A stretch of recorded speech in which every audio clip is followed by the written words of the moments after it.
Minglava, Digni, Grade 12 Physics, Chapter 11, Electromagnetic Induction, Generation and Distributions of Electricity, Kanega, Lesson 9 Mushimbawame, the Lesson 9 Madius Auma Palade, Summary, Nobulation Exercise Tigo, Shimbiama Pibale, or Exercise Tegaro, the Lesson 9 ma, or exact number 1, 2, 3, 4, 5, 6, 7, 8 and 9 di kobo go ရှင်းပြပေးပါမယ်။ဒါကြောင့်ပထမအဦးဆုံး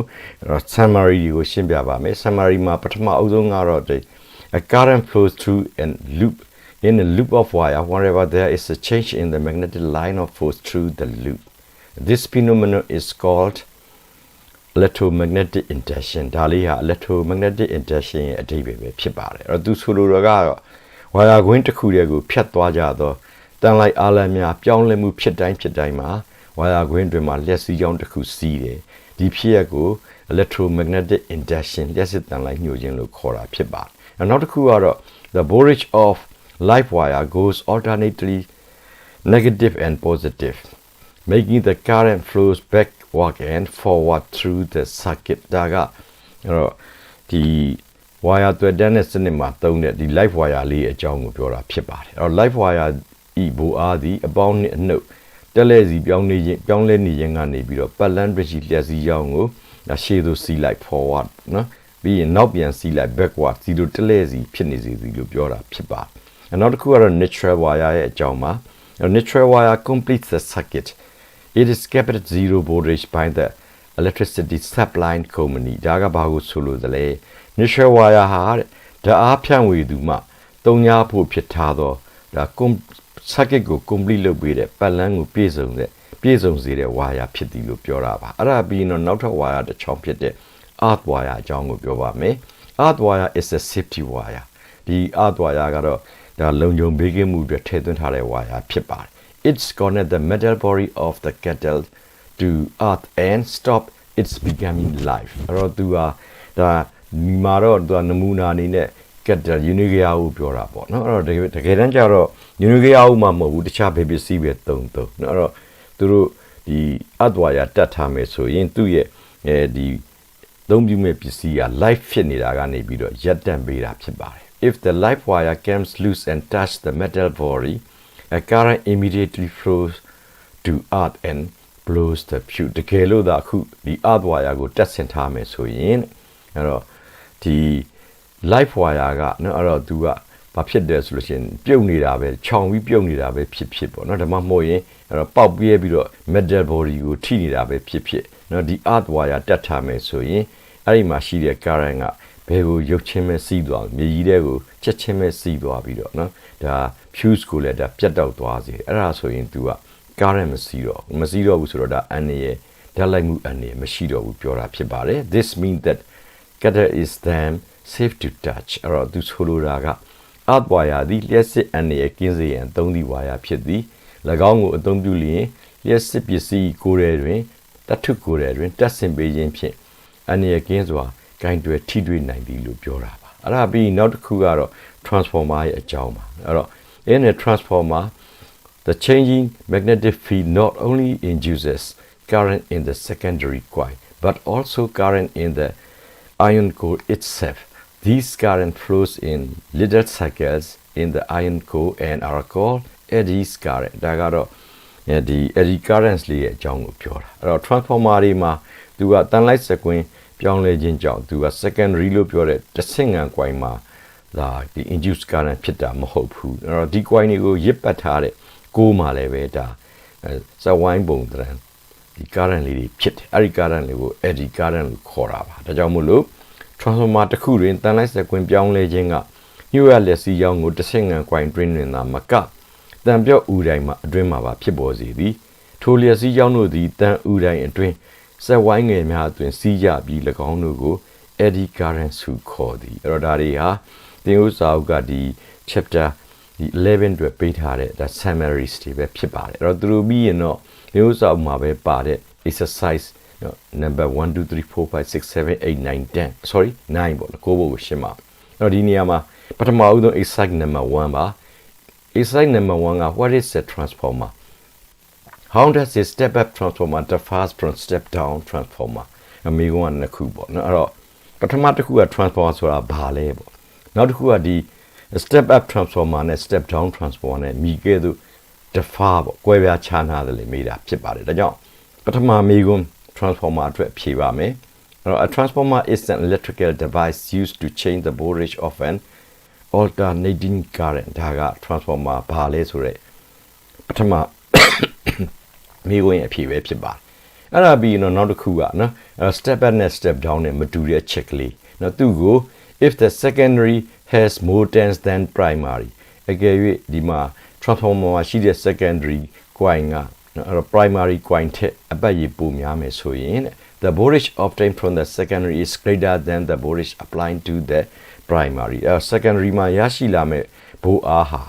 ဒီ primary ကိုပေးလိုက်တဲ့ဘိုးအားထက်ပိုများမှာဖြစ်တယ်နော်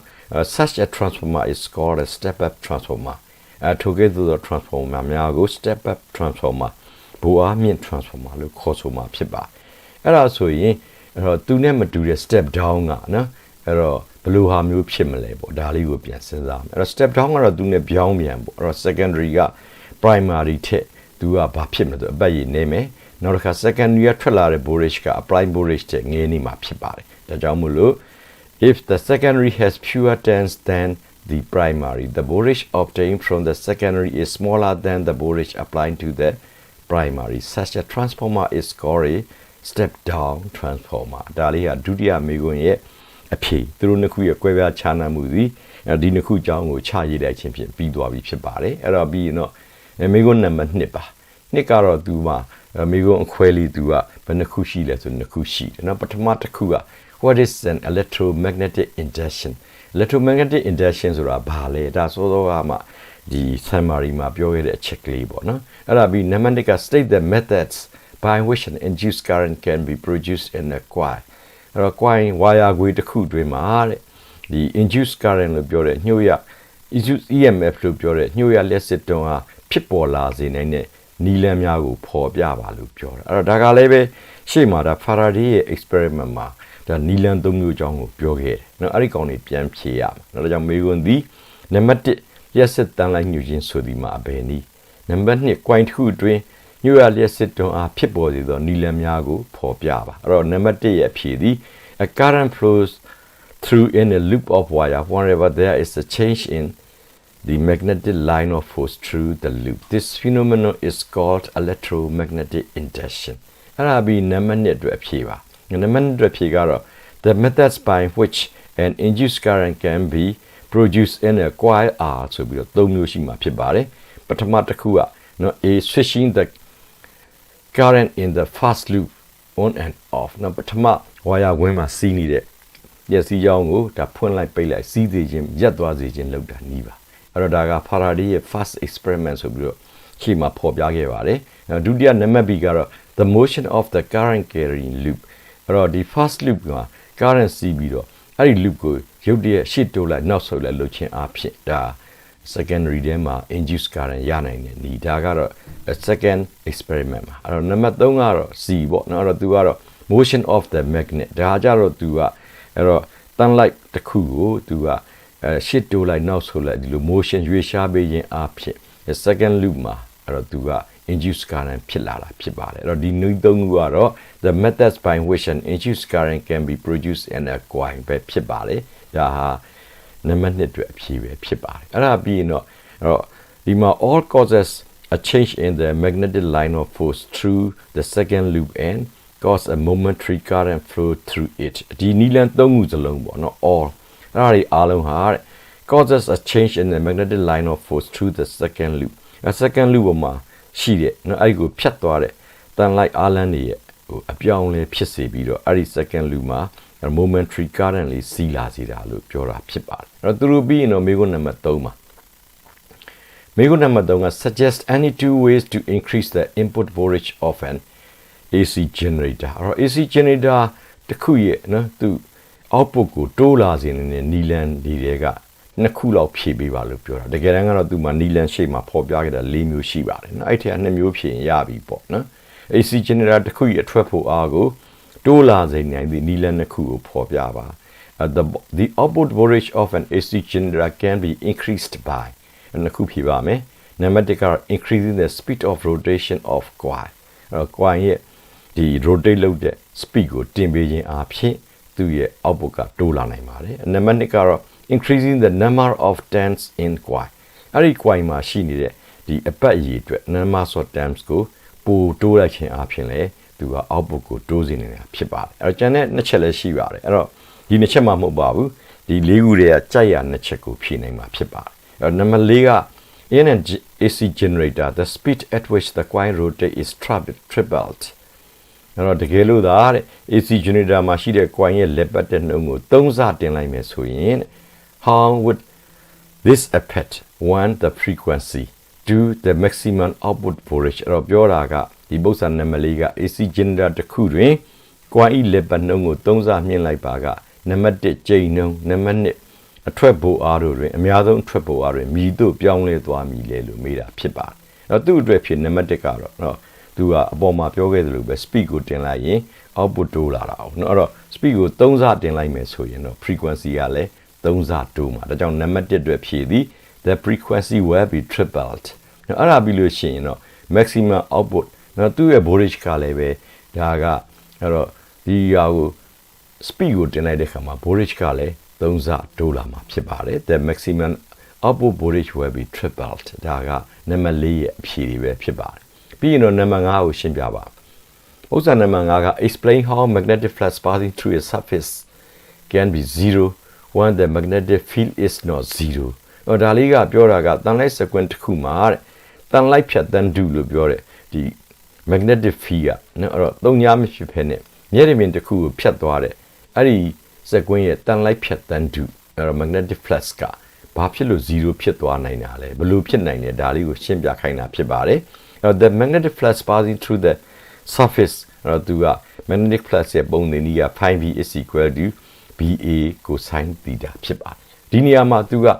B က3ညမဖြစ်ရဘူး B 3ညမဖြစ်ဘဲနဲ့ phi v 3ညဖြစ်ဖို့ဆိုရင် cosine theta က0ဖြစ်ရမှာဖြစ်ပါတယ်အဲ့ cosine theta 0ဖြစ်တယ်ဆိုရင်ဘယ်အချိန်မှာ0ဖြစ်လဲအဲ့ magnetic field ရဲ့ direction နဲ့အဲ့တော့ဒီမှာ coil ရဲ့ဒီတန်လိုက်ဖြတ်တန်လိုက်အားလန်းနေဖြတ်သွားမယ် coil ရဲ့မျက်နှာပြင်တို့ဟာ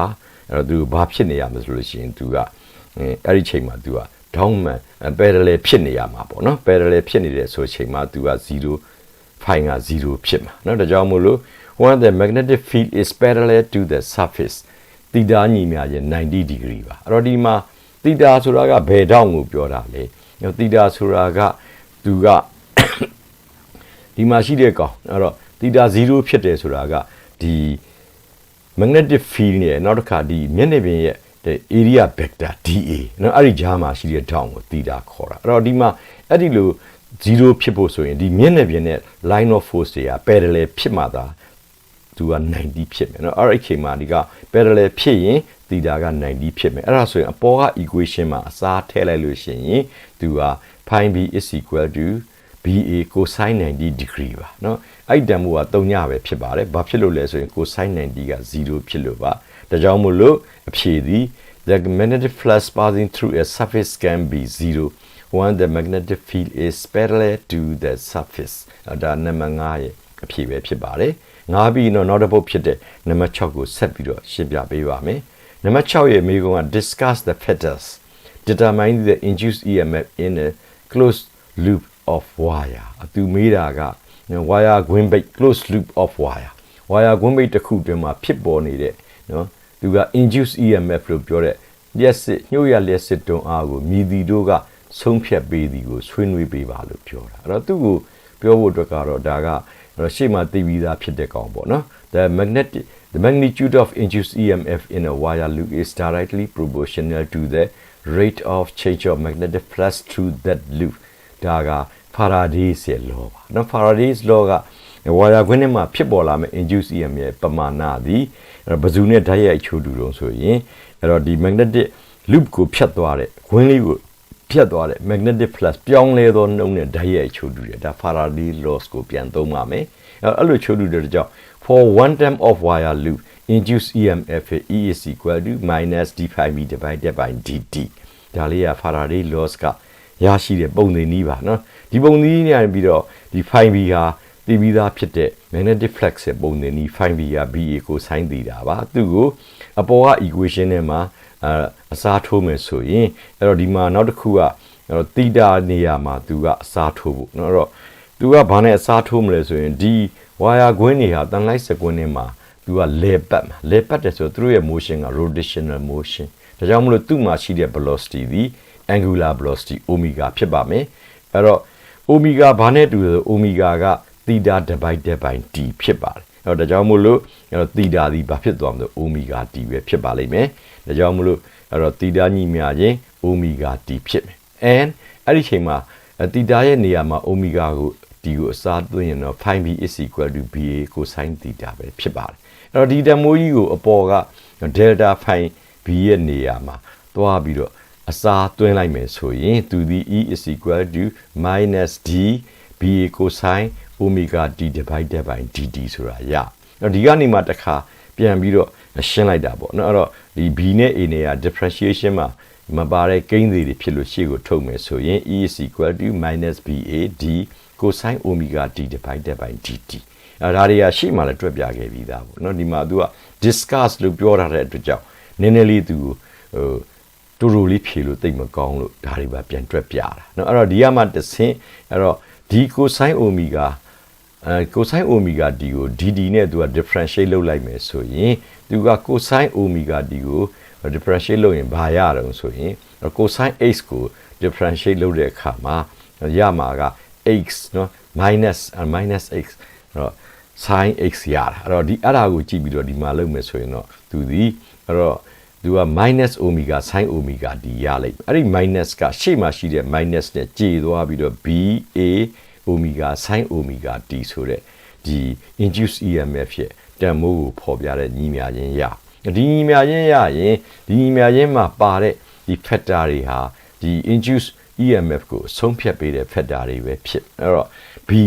b ကဘာကိုပြောတာလဲ b ကရှေ့မှာပြောခဲ့တဲ့အတိုင်းအဲ့တော့သူက magnetic flux density ကိုပြောတာအဲ့တော့အဲ့ဒါဆိုလို့ရှိရင်အဲ့တော့သူကအဲ့တော့တန်လိုက်အားကောင်းလေ strong တန်လိုက်ဖြစ်လေသူကများလေပေါ့နောက်တစ်ခါ A ကဒီ wire loop ရဲ့ area ကိုပြောတာအဲ့တော့ wire loop ဝင်းကြီး wire loop area များလေ E ကများမယ်နော်နောက်တစ်ခါ omega t ပြီးရင် omega နဲ့ omega t ပေါ်မှာလည်းမူတည်တယ်အဲ့တော့ဒီချက်တွေကိုအဲ့တော့ဒီမှာစာနဲ့ဖြည့်မယ်ဆိုရင် therefore the induced EMF in a closed wire loop is depends on the magnetic flux density B ပေါ်မှာလည်းမူတည်တယ်နော် number 2က surface area of the wire loop A ပေါ်မှာလည်းမူတည်တယ် number 3က angular velocity of the wire loop omega ပေါ်မှာလည်းမူတည်တယ်အဲ့ဒါပြီး the angle between the magnetic field and the loop surface အဲ့တော့အဲ့ဒါကလည်း theta ပေါ့ theta က omega d ပေါ်မှာလည်းမူတည်ဒါတွေဟာ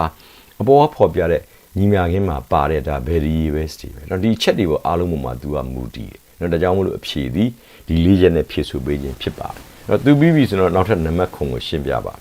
နံပါတ်9မှာကတော့မေးခွန်းနှစ်ခုရှိတယ်ပထမတစ်ခုက A ပေါ့နော် Does the induced EMF in a circuit depends on the resistance of the circuit အဲ့တော့ပထမမေးခွန်းကဘာမေးတာတော့ပလန်တစ်ခုမှာရှိတဲ့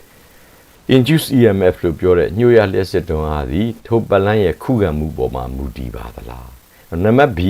ညှို့ရလျှက်စီအဲ့တော့ Does the induced current depends on the resistance of the circuit အဲ့တော့သူကလည်းပဲအဲ့တော့ဒီ induce ဒီ current လို့ပြောတဲ့ညှို့ရလျက်စီရောင်းကပတ်လန်းရဲ့ခုခံမှုပေါ်မှာမူတည်ပါသလားမေးတယ်အဲ့တော့ဒါတွေကိုဖြေဖို့အတွက်သူတို့တစ်ခုစီရဲ့ညီမျှခြင်းကိုပြန်စဉ်းစားရမှာပေါ့နော်အဲ့တော့ induce EMF ရဲ့ညီမျှခြင်းထဲမှာ R ဆိုတာမပါဘူးဒါကြောင့်မူမတည်ဘူးပေါ့နော်အဲ့ဒါကြောင့်မို့နံပါတ် A ရဲ့ဖြေသည် The induced EMF in a circuit does not depend on the resistance of the circuit ဒါပေမဲ့ induced current ကိုတွက်တဲ့ခါကျရင် induced current I ဟာ E divided by R ဆိုတဲ့ရှေ့မှာညီမျှခြင်းရှိခဲ့ပါတယ်နော်အဲ့ဒီကြလို့ရှင်တော့သူကဒီ I ကြရင်တော့ဒီ circuit ရဲ့ resistance ဖြစ်တဲ့ R နဲ့သူကပြောင်းပြန်ချိုးပြီးတော့မူတည်တာပေါ့နော်ဒါကြောင့်မလို့နံပါတ် B ရဲ့ဖြေသည် The induced current depends on the resistance of the circuit ဒါနံပါတ်9ရဲ့အဖြေပါ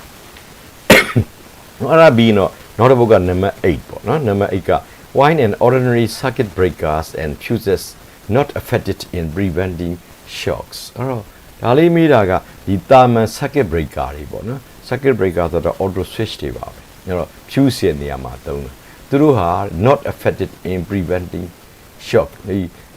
ဒီ wire shock ဖြစ်ဒီ shock ဖြစ်တာတွေကိုဒီ breaker တွေနဲ့ရန်ခံကြိုးတွေကအဘဲကြောင့်ကာဝယ်ပေးနိုင်လို့မရှိတာလေလို့မေးတာအဲ့တော့ဒါဟာဒီပစ္စည်းတွေကဒါဘယ်အတွက်သုံးထားတဲ့ကောင်းတွေလို့ဒီကောင်းတွေကအဲ့တော့သူတို့ကဒီ over current ကိုပဲသုံးတာနော် current များလာရင် तू ကဘာလုပ်ပေးတာအောင်ဆိုရင် circuit ကို break လုပ်ပေးတာ fuse ကလည်းအေးပြီး circuit ကို तू break လုပ်ပေးတာပဲအဲ့ဒါ break လုပ်ပေးတာပဲဖြစ်တယ်ဒါဓာတ်လိုက်တာကိုလုံးဝကာကွယ်နေတဲ့ပစ္စည်းတွေမဟုတ်ဘူးเนาะဒါကြောင့်မလို့ ordinary circuit breaker and fuse not affected in preventing shocks because they can prevent only damage of electrical device and circuit due to the overflow of current above the specific value ဒီလိုလေးဖြည့်ပေးတာဖြစ်ပါတယ်အဲ့ဒါပြီးနောက်ဆုံးပု္ပ္ပစာဖြစ်တဲ့ number 9ပေါ့နော် number 9ကိုဖြည့်ပါ a square loop of wire of size 5.0 cm is in a uniform magnetic field of 0.16 Tesla. What is the magnetic flux in the loop? Number 1, the magnetic field is perpendicular to the surface of the loop, and number 2, one magnetic field is at an angle of 30 degrees to the surface of the loop. အဲ့တော့မိကုံးကမေးတာကအနာတစ်ဖက်ကိုတဲ့သူက 5.0 cm ရှိတဲ့ဒါ rectangular နော် loop of wire စတူယန်ပုံဝါဝင်းတစ်ခုစီ 0.16 Tesla ရှိတဲ့တသမတ်တန်လိုက်လျက်တစ်ခုရဲ့အတွင်းမှာရှိတယ်နော်အဲ့ဒါပြီးတော့သူကနံပါတ်1ကတန်လိုက်စကွင်းသည်တဲ့ဝါယာကွင်းရဲ့မျက်နှာပြင် surface နဲ့ဒေါင်းမှန်ကျနေစဉ်နံပါတ်2ကတန်လိုက်စကွင်းသည်ဝါယာကွင်းမျက်နှာပြင်နဲ့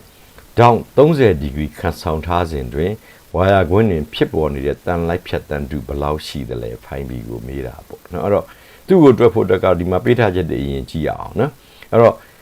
ဒီဝါယာကွင်းကစတူယန်ပုံရှိတယ်နော်သူက square loop လို့ပြောထားတယ်အနားတစ်ဖက်က5 cm ဆိုတော့ဒီဝါယာကွင်းရဲ့ area of the loop A is equal to 5 cm into 5 cm that is equal to 25 cm square အဲ့သူကို SI unit ဖြစ်တဲ့ meter square ကိုပြောင်းမယ်ဆိုရင်သူဒီ25 into 10 to the power minus 4 meter square ရနော်အဲ့ဒါပြီးနောက်တစ်ခါပေးထားတာ magnetic flux density နော် B ကိုပေးထားတယ်သူက 0.16 Tesla ရှိတယ်ဒါတွေကပေးထားချက်တွေပေါ့နော်ဒီပေးထားတဲ့ချက်ကိုသုံးပြီးတော့မေခွန်းနှစ်ခုကိုဖြည့်ရပထမမေခွန်းကသူကဒီ surface နဲ့နော်ဒီ magnetic field နဲ့ဒေါင်းမှန်ကျနေတဲ့အချိန်ကိုမေးတာဒါကြောင့်မို့လို့အဲ့တော့ဒီဟာကိုတွက်ဖို့အတွက်သုံးမဲ့ပုံသင်နည်းကတော့ဒါ magnetic flux ရဲ့ပုံသင်နည်း 5V is equal to V ကို sin သီတာပဲဖြစ်တယ်နော်အဲ့တော့ဒီနေရာမှာ number 1 the magnetic field is perpendicular to the surface of the loop အဲ့ဒီချိန်မှာသီတာက0ပါဒီပုံကိုကြည့်ပါနော်အဲ့တော့ဒီမှာရှိတဲ့သီတာကဒီ surface area vector ဖြစ်တဲ့နော်သူ့ရဲ့ DA နဲ့ magnetic line of force ရဲ့ဂျားထဲမှာရှိတဲ့ဒေါက်အဲ့တော့အခုလိုဒေါက်မှန်ကြနေတယ်ဆိုရင်သူကဒီ area vector ကမျက်နှာပြင်ကိုဒေါက်မှန်ကြတဲ့ကောင်အဲ့ဒါဆိုလို့ရှိရင်သူက DA နဲ့ B နဲ့ဂျားထဲမှာရှိတဲ့ဂျားတောင်က3ညဒါကြောင့်မလို့သီတာညီမျှခြင်း0လို့ရေးတာเนาะအဲ့ဒါဆိုလို့ရှိရင်အပေါ်က equation ထဲမှာအဲ့တော့ B တို့ A တို့ဒီသီတာတို့တန်ဖိုးထည့်ပြီးတော့ရှင်းရုံပဲเนาะဒါကြောင့်မို့လို့အဲ့တော့ဒီကောင်အတွက်ဆိုလို့ရှိရင်အဲ့တော့ဒီကောင်ကဒါဒေါင်းမှန်ကြရင်သူကသီတာက0ဖြစ်တယ်ဒါကြောင့် 5V is equal to BA cosine 0 degree အဲ့ဒီနေရာမှာဒီ B ရဲ့တန်ဖိုးက 0.16 เนาะA ကတော့စောစောကတွက်ရတယ်25 into 10 to the power minus 4cosine 0 degree က1ရှိเนาะအဲ့တော့ဒီဟာတွေအားလုံးကိုရှင်းလိုက်ရင်ရရှိလာမယ် 5V ရဲ့တန်ဖိုးသည်4 into 10 to the power minus 4 Weber အဲ့တော့ဒါလေးက 5V magnetic ဒီ flux ရဲ့ unit က Weber ဖြစ်လို့เนาะ Weber နဲ့ရေးမယ်ဒါကပထမမေးခွန်းရဲ့အဖြေပေါ့เนาะအဲ့တော့နံပါတ်2မေးခွန်းကကြတော့ तू ကဘာမေးတုံးဆိုရင်ဒီ wire loop ရဲ့မျက်နှာပြင်ဟာတဲ့ဒီ magnetic field နဲ့30 degree ခန့်ဆောင်တယ်လို့ပြောအဲ့တော့30 degree ခန့်ဆောင်ရင်သီတာဘယ်လောက်ဖြစ်မလဲဒါလေးကိုအရင်စဉ်းစားကြည့်ရအောင်เนาะအခုဒီပုံလေးနဲ့ကြည့်မယ်ဒီပုံလေးမှာအခုဒါကuniform ဒီ magnetic field ပေါ့เนาะအဲ့တော့ဒါကသူ့ရဲ့ direction ကိုအခုဒီမှာမြားစိမ့်လေးနဲ့ပြအဲ့ဒီချိန်မှာဒီထဲမှာရှိတဲ့ဒီ wire ကွင်းလေးကအခုတိုင်းဆိုအပြိုင်ပေါ့เนาะအပြိုင်ဆိုရင်သူက90 degree ရှိနေတာเนาะ A နဲ့ DA နဲ့ B နဲ့ကြားထဲမှာ90အဲ့ဒါလေးကိုသူကဒီလိုအပြိုင်မဟုတ်နဲ့30 degree ခံဆောင်လိုက်မယ်0ကနေဒါ30ဒီအောက်ကဒေါင်လေးက30ဖြစ်မယ်ဆိုရင်အပေါ်ကဒေါင်ဒီ 60ပဲဖြစ်တယ်ဒါကြောင့်မို့လို့30 degree ခန်းဆောင်တဲ့မှာရှိတဲ့ theta ရဲ့တန်ဖိုးသည် theta is equal to 90 minus 30 that is equal to 60 degree ဖြစ်ပါတယ်အဲ့တော့ဒီတန်ဖိုးကိုလည်းအပေါ်က equation မှာထည့်တွက်ခြင်းအဖြစ်နံပါတ်1ရဲ့အဖြေကိုရမှာဖြစ်ပါတယ်ဒါကြောင့်မို့လို့ phi v is equal to ba cosine 60 degree ဖြစ်ပါတယ်အဲ့တော့ဒီမှာရှိတဲ့b ကတော့အပေါ်မှာပြောခဲ့တဲ့ 0.16 tesla ပါပဲเนาะ area a ရတဲ့ဒီ wire ခွင်းပဲဖြစ်တဲ့အတွက်ကြောင့်25 into 10 to the power minus 4 meter square ရပြီ cosine 60ကတန်ဖိုးဘယ်လောက်ရှိလဲဆိုရင် 0.5 ရှိတယ်เนาะဒါကြောင့်ဒါတွေအားလုံးကိုရှင်းလိုက်လို့ရှိရင်ရရှိလာမယ် phi v ရဲ့တန်ဖိုးသည်ပထမကောင်ရဲ့တစ်ဝက်ပေါ့เนาะ2 into 10 to the power minus 4 weber ဆိုတဲ့အဖြေကိုရရှိသွားပြီဖြစ်ပါတယ်အဲ့တော့ဒီကနေ့သင်ခန်းစာလေးကိုဒီလောက်ကလေးနဲ့ပဲရန်နာထားပါမယ်အားလုံးပဲကျမ်းမာချမ်းသာကြပါစေ